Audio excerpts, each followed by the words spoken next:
Hello everyone and welcome to a special edition of TeachTechPlay. It is episode 4.5 PE edition and we're really looking forward to tonight's show. We've got a fantastic lineup of PE teachers from around the world. I'm quite amazed with the teachers that we have got on the show. So I might just throw over to Michael to say hello before we get started for tonight's show.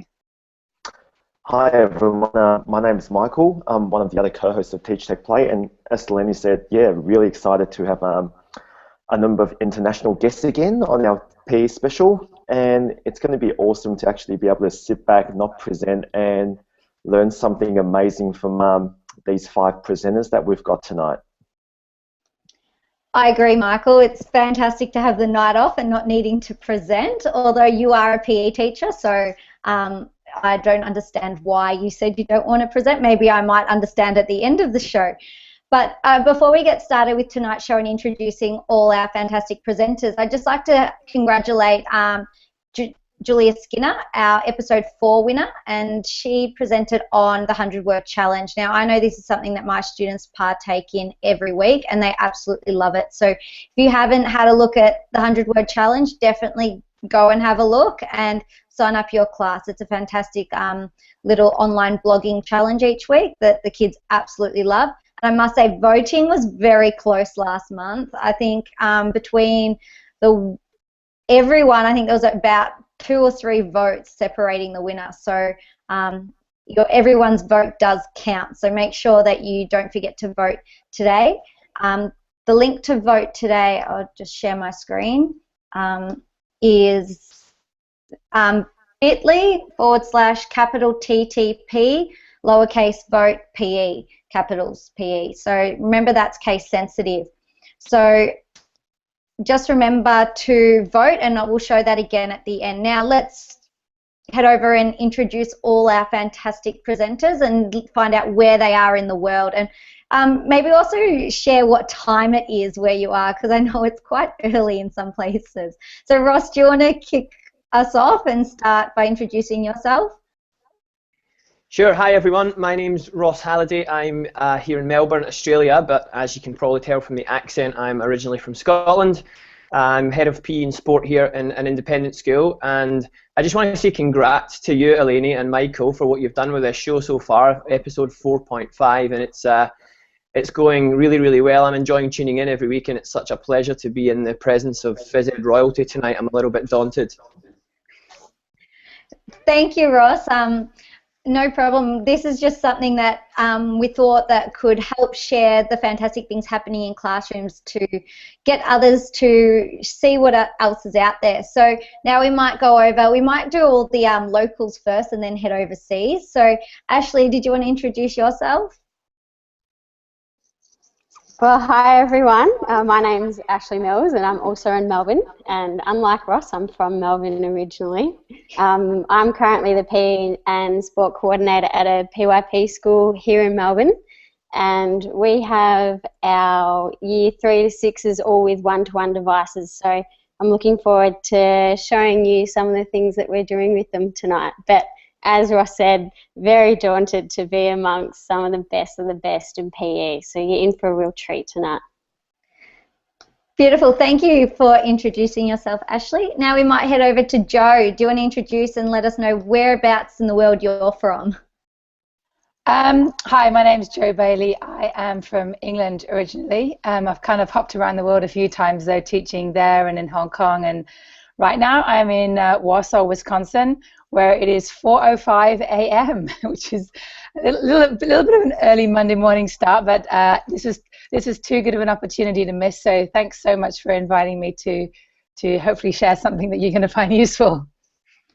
Thank you, and thank you for getting up so early. I personally don't think I could get up at that time, especially on a Monday morning, and we really appreciate you being able to join us tonight. And Mel, do you want to introduce yourself? Yeah, I'm Mel Hamada and I'm Australian, but I've lived the last 12 years overseas, and currently I'm in Japan, in Yokohama.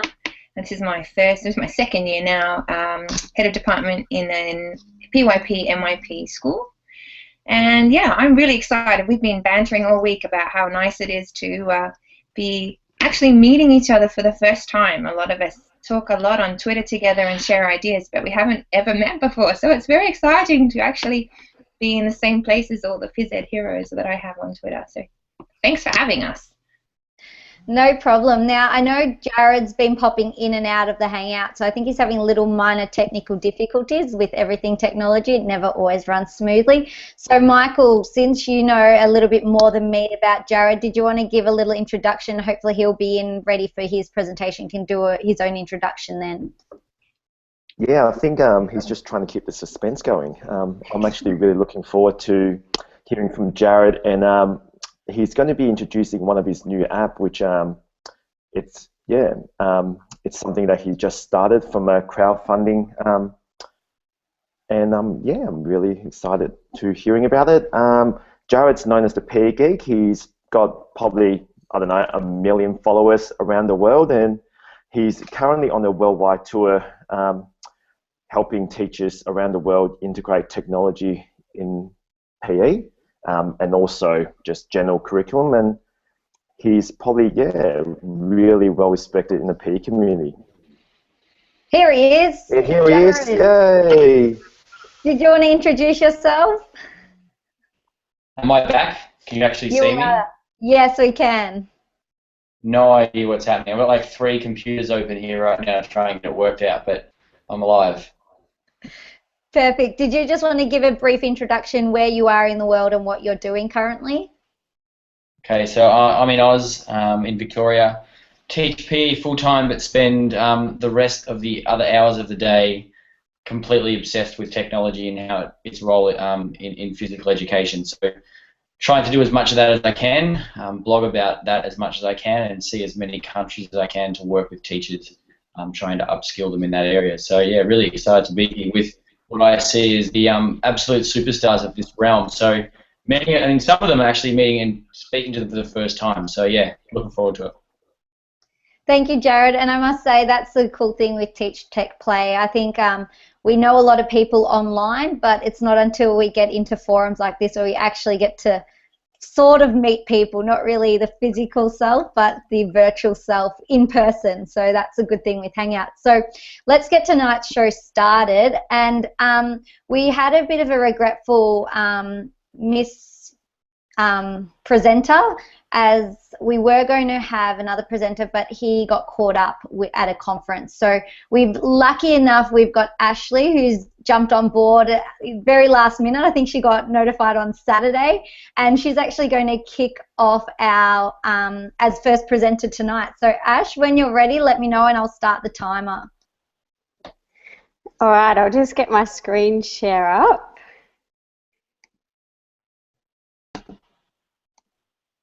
Okay, can you all see that?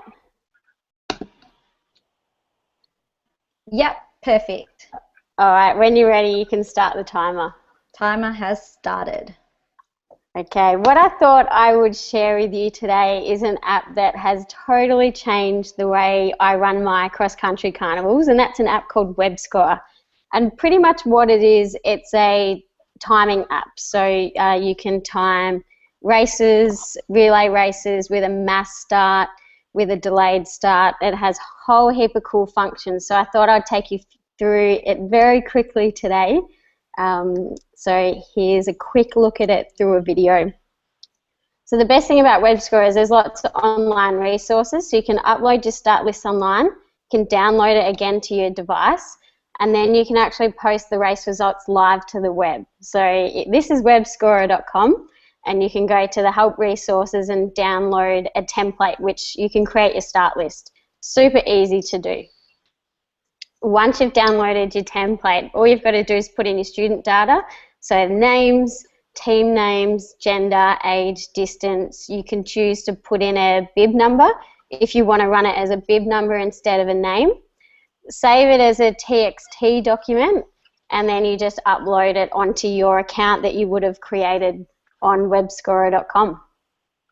So once you've done that, I'm just going to pause it there because there's 2 different subscriptions that you can have. There's the normal WebScorer app, and then you can actually subscribe to Pro, and this is the feature that you need to be able to use those start lists that you've uploaded online. So I think a week subscription is $12. So I normally just download a week subscription leading up to a carnival. So once you've got your WebScorer Pro, you've got access to all the start lists that you've posted online. So you can download the start list straight from the web onto your device, ready to start a race. So I thought I might use my Year 5 House Cross Country Carnival race for you. Once you've set up all the race, so there's things that you can do, like pick whether it's going to be a bib number or a name display. You can set up team scoring, and you can also choose whether you want to post results live to the web. So I'll show you what that looks like a little bit later on. Once you start the race, you're going to have all these tiles appear. And all you need to do is tap on the tiles, and that registers what time that racer has crossed over the line. So you can see that they pop up and they disappear. You can flick between the screens if you need to.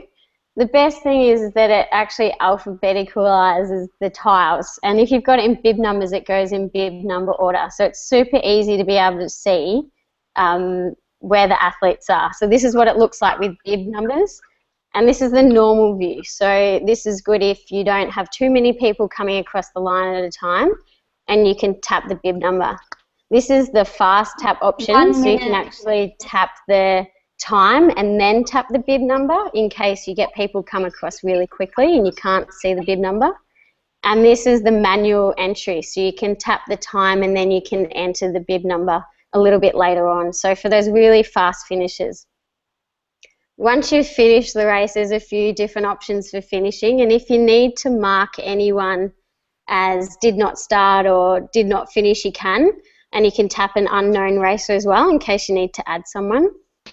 But pretty much the end result is that you can then stream your results to the web. So I normally put in private when I do it, because due to school privacy issues, you might need to not be able to share it with everyone on the web. But you pretty much just get directed to your results, and you can see that they're all in race order. You can see their finish times, their split times. And then you can also, if you've set up the team score option, you can see their team scores. So you can see where the houses are ranked in the Year 5 House Cross Country, and you can see the individuals within that house. So I set it for 5 people to score for each house. So it actually tells you which students have contributed to the house score and which students haven't. So it saves you having to actually do any other sort of scoring, and it gives you your house results in order. And Ashlea, I'm afraid to say your time has ended. I don't know if you heard the buzzer there, but I'll let you just finish the sentence you're saying. So just quickly finishing up, and then we'll have, because I've got a couple of questions.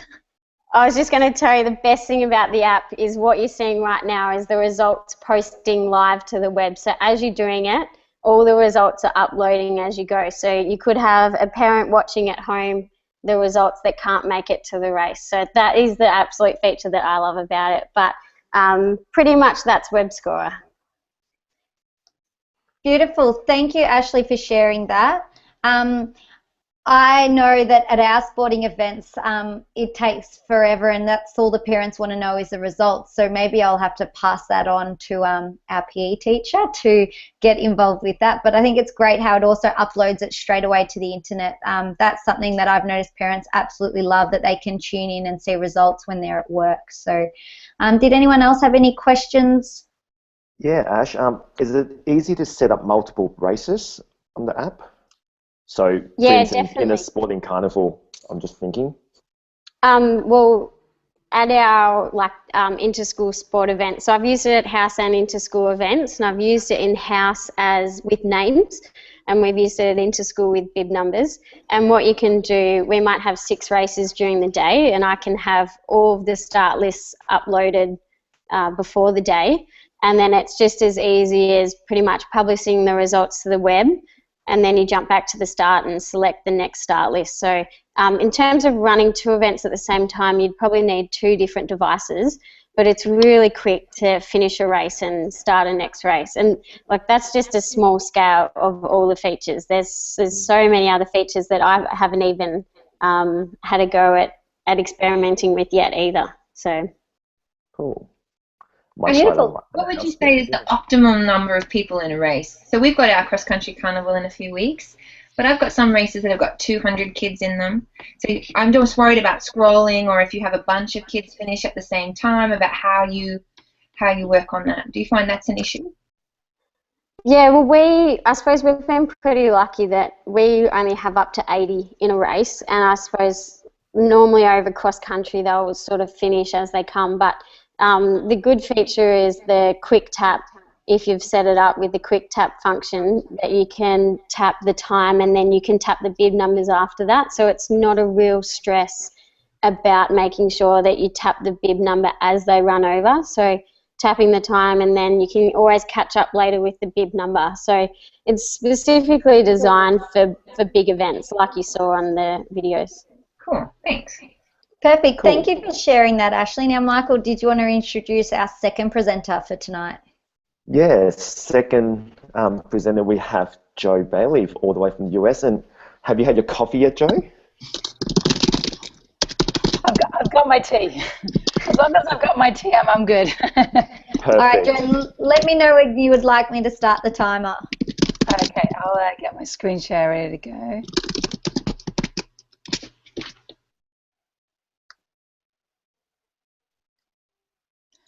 Okay, I am ready.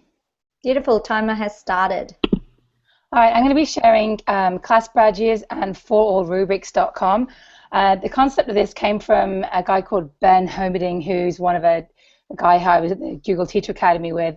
And he had his class set up so that the students knew exactly how they were going to be assessed for their content mastery by just using a simple badge. You remember, think back to like Boy Scouts or Girl Scouts or Brownies. It was pretty straightforward. You had a badge that you could earn. You knew what you had to do to get that badge. And once you'd got all the criteria done, you were awarded that badge. And the concept is exactly the same in education. For us nowadays, there's various ways that things are gamified for us to earn badges as well. Anyone using Foursquare, there's badges and the various check-ins and so on. I know quite a few of us use Fitbit activity timers, and there's badges, and I know I get motivated by the daily step badges and the daily climb badges that you can earn as well. So it works for us as adults, and they're basically a roadmap for where you're going, where your start point in a curriculum or a class to your destination. What are you going to learn on your way to getting to that destination? Also, why it's clear the students know exactly what is expected for them. They can see what they're working towards. It's a step-by-step guide. It's a visual curriculum. There's no surprises. It allows for differentiation so that if a student achieves a badge early on, you can then take it a little bit further, or you can have steps along the way that they can meet so they can easily challenge them. It allows for autonomy and self-direction as well. Students could even get to the point where they meet the badge with the criteria they've created themselves. For example, an action research badge where a student might go out and do some local community research into what physical activity options are available, or attend some group classes, or try out some different physical activity apps and report on those for a badge. This is one that I've set up for my Outdoor Pursuits class, which is a new class this year. So all of these badges the students will be working towards during the class. So we have a hiking, an archery, a climbing, golf, responsibility for self and others, which follows the Hellison's model, canoeing, which we've just recently done, geocaching, winter activities, and so on. Now, there's a couple of different programs that you can use to set this up. One of the first ones is called Forallrubrics, and it's a combination of a badges and rubrics platform. And basically, when you go into the website, you can set yourself up with a badge. You upload a badge. You can either create it yourself, or you can upload an image that you can obviously find, make sure it's Creative Commons usage, into your unit description up here. 1 minute. You enter the badge criteria, and a really nice thing is you can link it to subject standards. Now, the PE standards for the US are not in there yet, but Forallrubrics have been very responsive in saying that they will add any standards that you would like to have added in there. And here's another one I did for a geocacher. From a student angle, you import your student list. You can award badges there. They can log in and see which badges they've earned and log their progress towards those badges. There's also classbadges.com, and I'm going to quickly show you a class that I have set up in here. Let's have a look here. So in here again, I've got my badge title. I can award the badges here. And if I go to manage my classes, you can see I've got a great class of students in here. And let's say if I go back and click on go back to see who I've awarded these badges to, I can see where they've been awarded, and how students can get them. I think I might have one more slide, and there's a few little resources there as well that I can share for folks to use as well. Oof, that was quick. Thank you, Jo, for sharing that. I think it's fantastic to make it a bit of fun and award the kids with badges. I know simply in my classroom, I have class dojo points and the kids go crazy for that. So anything where they can sort of get some sort of award, I think is fantastic, and especially how it links to the curriculum. Did anyone else have any other questions? Jo, I've just got a question about the age groups. Do you find that, because you're a high school teacher, aren't you, do you find that it goes a little bit more popular with the lower end of the high school years? Our high school is grades 10 through 12, so it's 16 to 18-year-olds. It's an older group, and it's pretty equal. One thing I've discovered all the way through teaching is if you steal everything from the elementary level and do it at high school level, they're so happy. They want the gamification aspect of things. So most of the time, you know, even doing activities with Monopoly money and that sort of stuff, Play-Doh, they love it just because it allows them to be creative. And again, just having that clear roadmap of this is where you're starting, this is how you're going to demonstrate your learning. You know, there's no surprises, which I think helps a lot. Jo, can I ask you a question? When you award the badges, do the students need to log on to the website that you're using to see them, or how do they get the information about which badges they've earned? Yes, both for rubrics and with class badges, they can log on and they can have their own student profile, so they can see which badges they're working towards and which ones they've achieved. You can also set it up where it shows you your progress towards a badge. So it says, okay, maybe you've achieved elements 1, 2, and 3, and you're working on other elements down there as well. So they can see if they're missing something out too. So if I've earned a badge, do I get an HTML code that I could put on my blog so that other people could see the badge that I've earned? Yes, you can do that. Yes. Yeah, you can set it up that way. And Mozilla Open Badges allows you to create like a digital backpack where you can store your badges. And the kind of idea with this is that it's going to be kind of almost like a CV where it showcases all your skills, and it could be something that you could take, you know, for higher education, to an employer and say, look, these are all the competencies I've demonstrated. Because the one thing with grades is there might be a letter, but they don't really tell you much about what you've done. It's just a letter. So it's more of a description for what you know and can do. Thank you. Beautiful. Thank you, Jo, for sharing that. Now, Jarrod, you're there, so we're going to shoot over to you, and hopefully you don't drop out, and you'll be presenting on Vidalyze. Is that how I say it? Your new app? Pretty close, yeah, Vidalyze. So let's hope I don't jump out of this. But anyway, guys, I thought it was a pretty good chance to showcase Vidalyze, considering the Google connection that a lot of you have. And then this basically began life as a concept of, you know, how can I build a tool for PE teachers that works really well with Google. So whenever we've got the 4 minutes, we're right to go?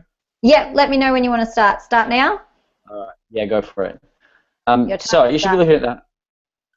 Switch over to my screen view first so that you can see my screen. I'll wait till we get that up. I just paused the timer for you. Thanks. Can you guys see? Can you guys see yet? Yeah, perfect. Yeah? Go for it. All right, go for it. So this is the Vidalyze home screen, and basically it's video analysis designed for a school. So, I mean, the big problem with a lot of the video analysis tools that we know of is that they don't scale in school context. So this is 100% geared around schools. So, I mean, schools log in and they create classes and users and, you know, assign teachers to classes. But I'm going to show you where the magic happens, and that's basically in the Analyze section. You've got to think that Basically, a student logs in with their Google account, and they can import all of their video content, as you might be able to see here. If they don't use Google, they can import it from other sources, and even if it's the wrong video format, it'll convert it into the right video format for you and place it into your video library. Now, on the Analyze screen, this is where the real fun happens, so to speak. So on your right-hand side, you've got your list of videos, and you literally just drag out videos into your analysis screen, and this is all happening on the web. I mean, this is no app. You don't have to install anything. You just visit the URL. There you go. So you can press play, pause it at specific points, the video on the left-hand side, the video on the right-hand side, and then the fun begins with all of the annotations and illustrations that can take place. I mean, we've got angle tools. We've placed in there various different speeds and all sorts of stuff that makes sense for doing that sort of annotation between an elite and a professional, or a pro and a beginner, and so on. So that's the basic idea behind Vidalyze. But aside from all that, once you've done your analysis, the real fun happens in the toolbar here, where the record button is. So let's say you have completed an analysis. You can press the record button, and it will produce a screen recording of whatever it is that you're doing and saying on the screen. So it makes it really easy to turn that into an assessment that then is automatically shared to the teacher whose class it is. So yeah, it's been really designed to have that whole element of how would video analysis work in a school setting was pretty much what fundamentally led this tool to its existence. So you can see here everything happens really smooth. That's playback at quarter speed there. We've got the ability to make it bigger so that you can focus in on the footage and make some real judgments about certain things that are taking place. So yeah, they're all the tools that we're really accustomed to, but built entirely for the web. Now, the really good thing about this is, I mean, every single device that your kids have at your school, they're going to be able to use Vidalyze with. So, I mean, they can immediately get access. They can start to use it straight away without actually having to go out and buy iPads or go out and buy any sort of specific tool. We've built this entirely for the web. So basically, I mean, they can record it, and it can be the homework task if you're looking at some older stuff. We're about to integrate a rubric set into the equation so that teachers can create rubrics, and they'll assess them from the right-hand side of their performance. So right on the right-hand side here, they'll be able to do a rubric and assess the student as they work. So that's Vidalyze. Yeah, pretty happy with it, but literally I built this for my class that I have right at the moment, which uses Google, and needed a really good video analysis tool, and unfortunately a lot of the video analysis tools just don't understand a school setting, so that was the heart and the fundamental behind why we decided to make it happen. There it is. I'd love people to go and check it out, though, that's for sure. Have I got 4 minutes, or is that done? That's it, exactly on the buzzer. So I must say, Jarrod, huge thank you for sharing that. I know that videos are something that is becoming massive in every classroom where kids are filming and analysing what they're doing. So I'm sure that a lot of people will check that out. And I must say as well, you've got a lot of inspiration to go out, and when you don't have the tool, you want to make it. I wish I could do that to a sense. So did anyone else have any questions for Jarrod, since we've got him and he pretty much created the I can't even say it. How do I say it, Jarrod? Vidalyze. Vidalyze. Okay, I got to get that one right. So, did anyone have any questions? Yeah, Jarrod, can teachers add comments to the video, or when they can. So there's it's about to go in. There's an inline comment surrounding all the various videos. So class-based discussion around a common video or individual comments related to students and teachers. So I mean, think about everything that you want from an assessment package and tie it into a video tool that's available everywhere, and you pretty much have Vidalyze in its creation. And I used it last week for the first time in that class that I made it for, and it worked. I mean, that was it. I couldn't explain it any more than that. It actually just worked to do exactly what we wanted from the tool. Yeah, nice. What year level was that? That was a year 8 class. Nice. Can you add like voice comments to a video as well? Because that'd be kind of cool if you were able to compare 2 videos and then talk up and explain verbally and have that recorded. I think Jarrod we just just lost hopped out. him. He did his gig, and he's gone. It's done. It's disappeared. So hopefully if he comes back, we can get that question answered for you, Joe. Yep. Michael, Okay, would you like to introduce our next presenter? Yeah, next up we have Ross. So I'm really excited. I've got my app ready, Ross. Hopefully I can work out what I'm doing. So over to you. And let me know when you'd like me to start the timer, Ross. I will, Eleni. Thank you, Michael. I'm a bit of a beginner at using this tool that I'm going to share with you, and I know that Joe Bailey's an expert, so when it comes to Q&A, I might do what Jarrod did, exit the call and let Joe take the questions. So we'll see how that works. Let me just share my screen and let me know when you can see what I'm seeing. How are we going? Yep, perfect. Got it? Yep. Okay. Let me know when you want me to start All now. right. You can start now. So I wanted to share a tool called Remind, and what it really all centers around is think about all those moments in class and all those great things that happen that you can capture via photograph or video or whiteboards, or all of those moments that you would like to borrow and keep and possibly continue conversations with students and their parents. And so I've called it continuing conversations because I think it's a good concept of giving parents the tools to actually get past that scenario where they meet their kids in the school car park and they say, how was school today? And they say, good. And they say, what did you learn? And they say, nothing. And that kind of puts an end to it. Now, we know that when they say nothing, it's not true, or at least we hope it's not true. But I don't think we're really empowering and informing parents about all of the great things that are happening in our classes.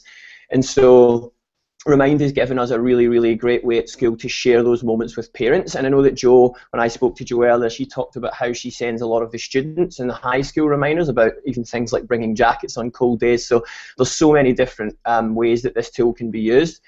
That statement on the screen now is certainly not revolutionary, and it won't be news to anyone here that if we've got parents playing a really active role in their child's education, they're going to do better in school. And actually evidence tells us that it's about 60 to 80% of influence comes from home and only 20 to 40 from school. So I guess this little diagram here is a good way of showing how often we're good at involving parents in school, but not often enough do we engage them in learning, which is the really important business that we do every day. So I'm going to just jump out. That's a bit of a SMART goal that my team have got. I'm head of faculty at school, so I've got I lead all of the specialist subjects at our school of things like library, science, art, music, drama, PE, and so all of the teachers are on board and using this and sharing photographs with parents.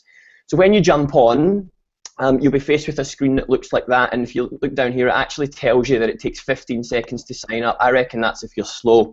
It's so easy, and I know that easy is a word that gets bandied around with tech tools these days, but this is seriously, seriously easy.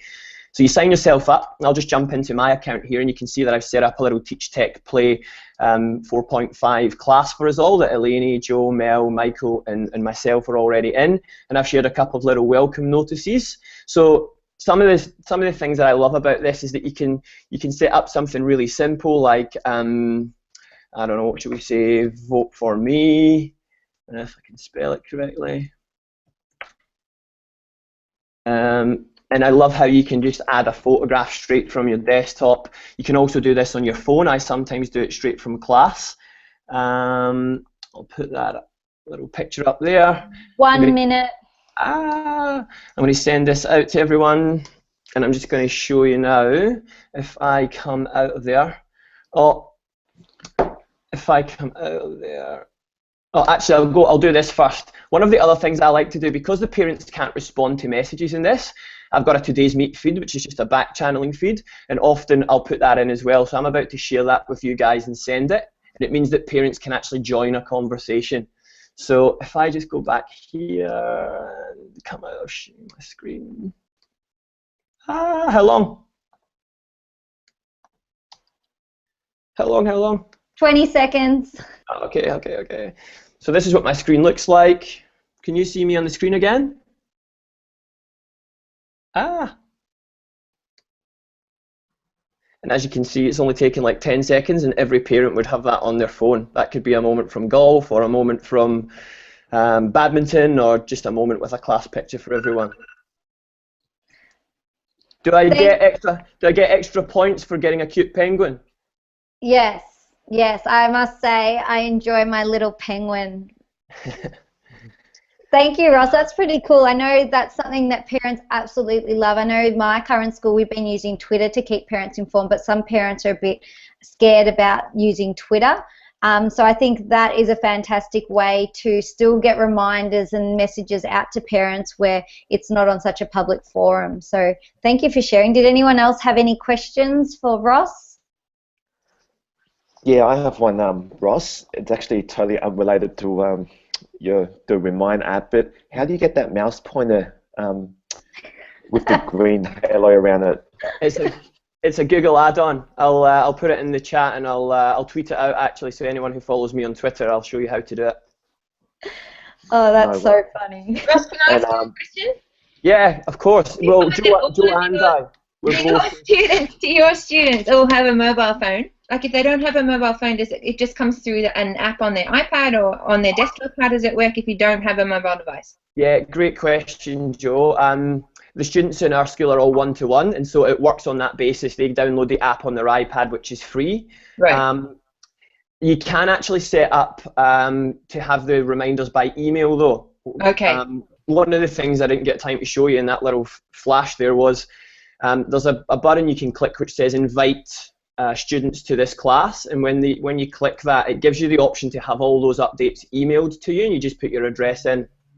That's cool, because I was just thinking that would work in a place where you're one-to-one, but if you're not one-to-one, then you're going to have to find another way through that. Yeah, you can get them emailed, and actually this is like the second iteration for our team. We started on email and it was just too slow and clumsy. And so yeah, this is kind of 2.0 communication with parents for us, and I'm kind of trying to get to the stage now where I've got a live feed coming out of class all the time. Do parents respond to that? Nice. Look, they do.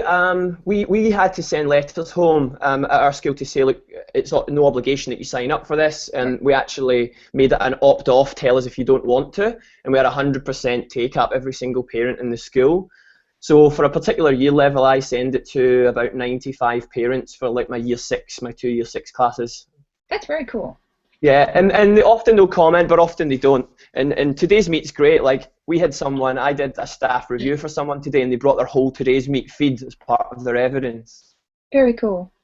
That is very cool. Now, Jarrod, there was a question for you before that people viewing wouldn't have seen. I know we've been chatting about it in the chat, but Joe asked if you can leave a voice comment over the top of the video that you can do. So do you want to just answer that question for all our viewers?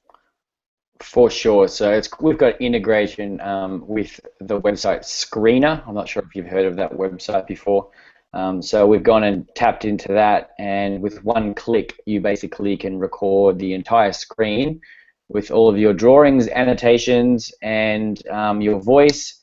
That saves automatically to Google Drive, and your teacher gets an email of that. Plus they can go into their dashboard and see their class list, as well as every video that's ever been recorded on that platform. So yeah, short answer, absolutely. Perfect. And I know if any other teachers have any ways to improve, I'm sure they could just let you know, and since you created it, you could always add it. So that's always cool as well when you're the creator of something. Now we're heading towards the end of the show, and Mel, you're up lucky last. So when you're ready, let me know and I'll start the timer. Okay, hang on. It's always tricky, isn't it, to get your screen shared up. Make sure you're happy with it. Still not happy, but it will do, I think. Let me know when you'd like me to start. Can you see me? Is it working? Can you see my screen? Yeah. Okay, I'm ready. You've got, it's sort of like a split, yeah, okay, already. I want a split screen, is that okay? Okay, cool. Yep, that's perfect. I'll start the timer now. Okay.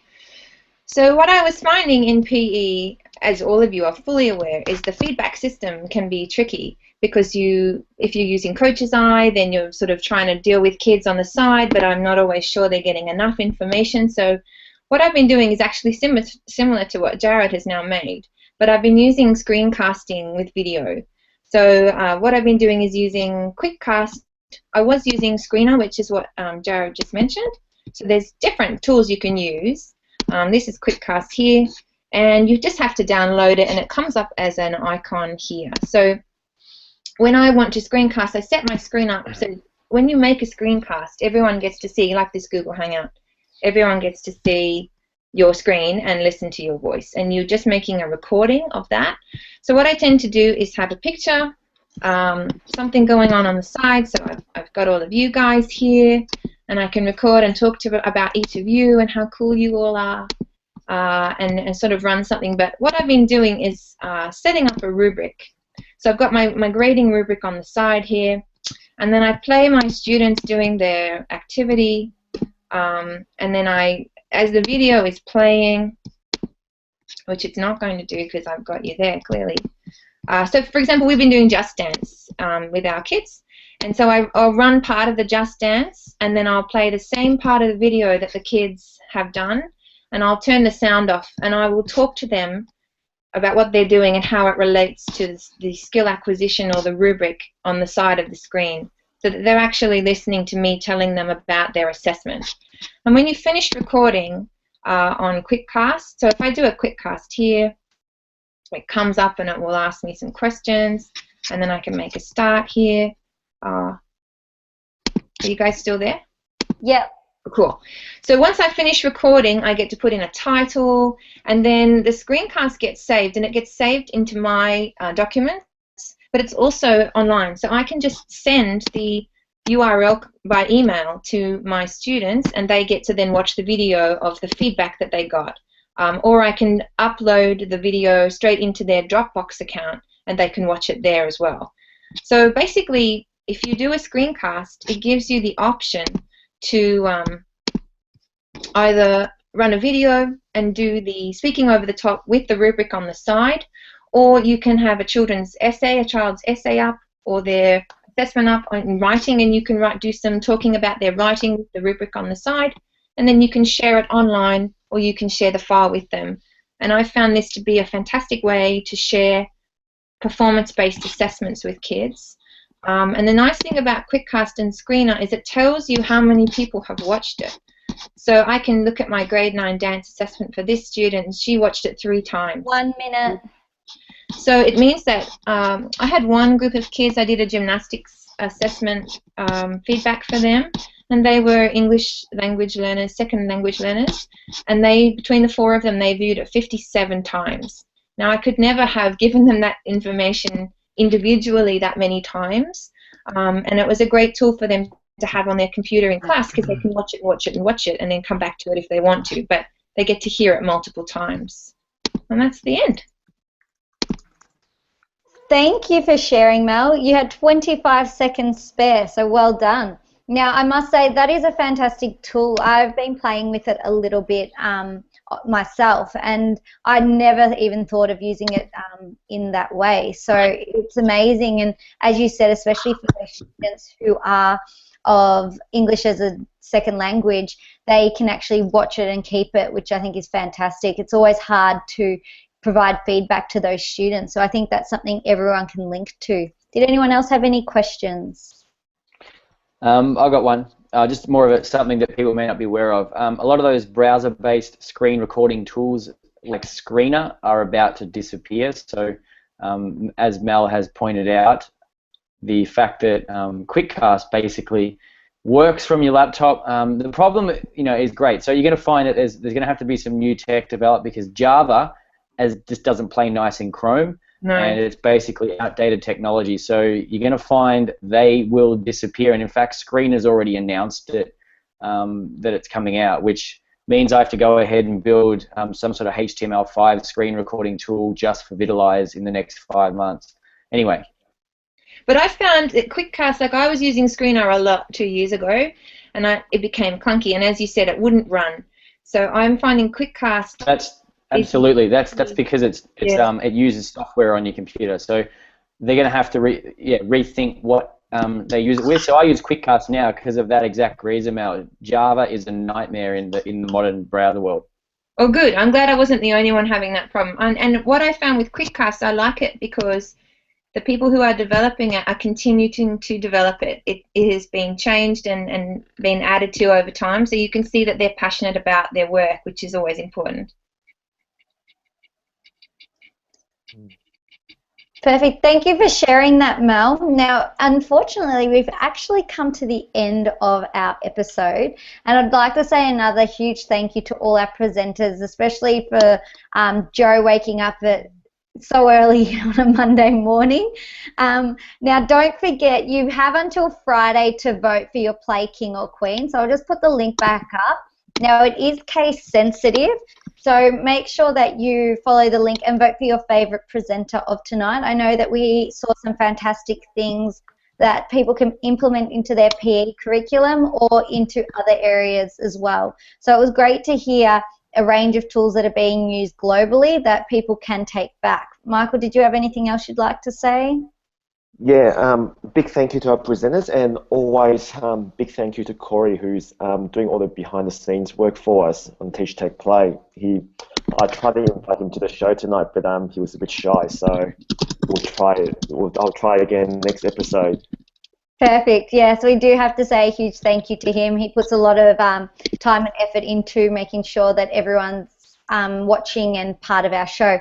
Now, this normally doesn't happen, but we actually know our presenters for episode 5. So episode 5 will air in a couple of weeks on Monday the 3rd of November, and we have 3 fantastic presenters. Michael and I will be presenting again, coming back, so the pressure's on. And we've also got Jay Atwood joining us, Chris Hart and Nathan Jones, and I know that all of them have some really interesting things to present. So hopefully everyone can join us for episode 5 on the 3rd of November. And remember, if you can't tune in live, you can always watch it after. You have until Friday that same week to vote. So huge thank you again to all of our presenters tonight, and please make sure you get your votes in, because we would love to know who our Play King or Queen is for episode 4.5 PE edition. So thanks everyone for joining us, and we'll see you at episode 5. See you later.